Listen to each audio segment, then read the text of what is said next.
like my very favorite thing in the world, okay? Are you saying, Barbara, that you made Now, me wait a gay? minute. Now you have to, on page 242 of the book, I don't want you to think that I memorized it, you talk about the fact that it was because of, not me, but me, that you came out and told people that you were gay. Well, I was wondering whether to talk about it in the book, because the book's about a lot of other things, Yes, it too. really is. It's much, but that's, you know, it's like they're talking about Hillary Clinton and Monica. This is what they're going to center on. Yeah. So I was worried about that, and I was with two friends driving someplace in the car, and we were talking about whether I should or shouldn't. And so my friend Sam said, Nancy, who was driving the car, he said, why don't you be Barbara Walters and interview Richard and see what comes out? And so the first question she asked me was kind of tough. She said, don't you think you'd be disappointing a lot of your fans? Won't you be hurting your fans by coming out and saying these things? And instead of, something extraordinary happened to me. Instead of being afraid, instead of having an agenda, instead of trying to protect my image, I suddenly dropped into this place that just wanted the truth. And I listened to myself, and I answered the question truthfully. And I tell you, dropping all that stuff, it was like going to heaven. It was like finding myself in heaven. Because it was just truth. You say heaven is truth. Yeah. But I want to have, even though I take full credit for this, whether I Thank you very much. I'm a mythical person, I'm going to start telling people it was my interview. But you waited until now, in your early 60s, to come out and say this. Late 60s, actually. I'm trying to be kind. You be good to me, I'll be good to you, okay?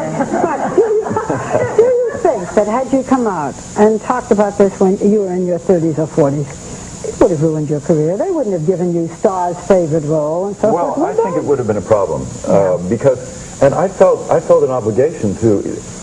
Our public image is part of the show, and I felt an obligation not to interfere with the fantasies that people had about Father Ralph and Blackthorn and stuff. Yeah, but nowadays a gay priest, that's a stretch.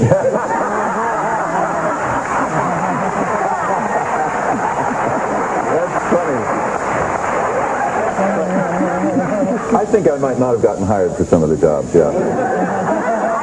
wouldn't have cared if Father Ralph were gay. I just loved Father Ralph. Oh, that's nice. And that's because you were playing him, you know? Go ahead, man. I actually want to talk about the real love of your life, Martin, who you've been with for 26 years? Yeah, 26 years. Because you once said that you are more grateful for Martin's love than for anything else in your life. Yes. What do you mean? Well, I think if you're interested in growing as a human being, probably your love relationship, your close principal relationship, is the greatest learning place. It's the workhouse of self-exploration, I think. And you fight and you carry on and you have wonderful times and then you push each other's buttons. And if you're smart and if you're interested, you learn from each other.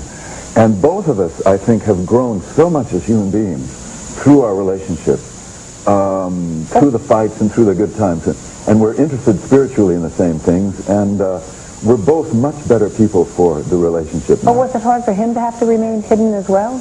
Yes.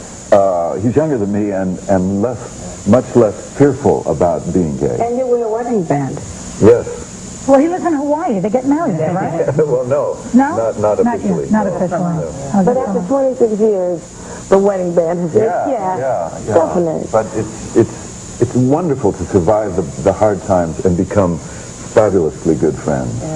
Yeah, of course, I think of you as Father Ralph, but the big break in your career was Dr. Kildare. Yeah. Yes. And my mom absolutely loved. And I actually wrote down a quote that I read. You said, I needed success like a junkie needs a fix. At least my life would have value, and I might even be loved. That sounds terribly insecure. Well, I was incredibly insecure. I think I was born insecure. And then finding out that I was unlike 95% of the rest of the population, in my teens, I was even more insecure.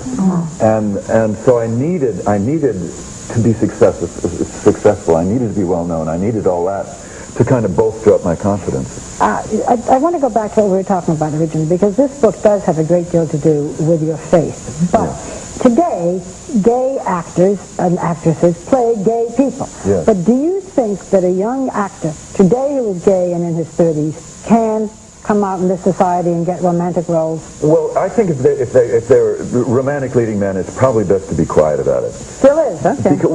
Partly because it interferes with the fantasy. Yeah. The Brits don't agree with that, though. In England, they're gay, they're straight, they play all different roles. That's wonderful. Yeah. It doesn't matter in Europe. We Americans are kind of hung up on the subject. That is hilarious. That it was okay for me to be at home, a young girl, fantasizing about getting it on with a priest, but I couldn't fantasize about getting it on with a gay man. That is the weirdest thing in the world, okay?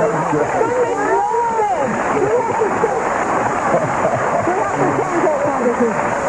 Thank you, Richard, for your honesty in this book and the other very moving moments in this book, because it is. The new book is called Shattered Love, and it's available in bookstores now.